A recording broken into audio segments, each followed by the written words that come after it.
Okay, hello everyone, just welcome back to our class. Today I'm just telling you a story about what can we draw in English. You know, for the first time I speak up in English and then I translate into Khmer language for you. សួស្តីទាំងអស់គ្នាចាថ្ងៃនេះខ្ញុំមកនិទានរឿងឲ្យទាំងអស់គ្នាស្ដាប់ដែលមានចំណងជើងថា What can we draw ប្រែថាតើពួកយើងអាចគូរអ្វីបានជាដំបូងខ្ញុំនិយាយជាភាសាអង់គ្លេសក្រោយមកខ្ញុំនិយាយជាភាសាខ្មែរឲ្យអ្នកទាំងអស់គ្នាស្ដាប់ Let's go. What can we draw? I draw a fat rat. What can we draw? I draw a fat rat. You draw a hungry cat.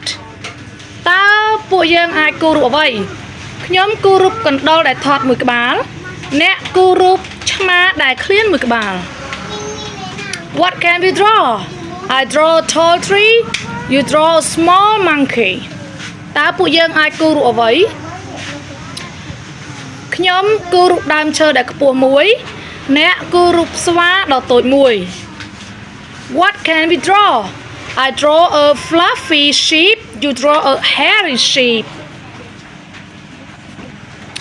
តើពួកយើងអាចគូររូបអ្វីបានខ្ញុំគូររូបសត្វចៀមដែលអត់រោម